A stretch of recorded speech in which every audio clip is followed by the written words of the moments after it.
สบายดีคือเก่าพี่น้องมื้อนี้ก็บ่มีหยังดอกพี่น้องปิ้งตีนเป็ดพี่น้องไม่ได้ปิ้งหัวเป็ดโอ้แซ่บๆโลดพี่น้องป้าพี่น้องมื้อนี้วันหยุดได้พี่น้องเอ้ยมื้อนี้ได้อยู่ห้องนี่ผู้บ่าวเพิ่นมาแต่พุ่นแหละแต่ตัวโอ้ยโหยง่วง มากินเป็ดมื้อนี้อยู่ห้องอัน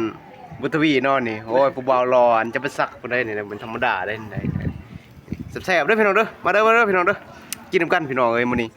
ขาดอย่างเดียวพี่น้องก็คือเสื้อคอขาดจังหน่อยโอ้ยเสื้อคอขาดบ่ค่อยมีเนาะแท้นี่เนาะมีแต่ซิงเนาะอันน่ะบ่ซิงก็แม่นอันไอ้ช่างเลยซิงกับอีช่างซิงกับซิงกับสางซิงกับฉางเท่านั้นแหละขาดจังหน่อยสิให้อันผู้บ่าวเพิ่นไปเอามาจากล่างหนึงได้พี่น้องเด้อมากินนำกันเด้อเอาไว้เจอกันแล้วกันนะสำหรับคลิปนี้ก็สิเอาไว้ส่ำนี้แหละพี่น้องเอ้ยอันบ่มาเลยก็ดีเนาะอย่าลืมเด้อพี่น้องเด้อกดไลค์กดแชร์ให้ได้พี่น้องพอมีกำลังใจเฮ็ดคลิปเนาะบ๊ายบายพี่น้อง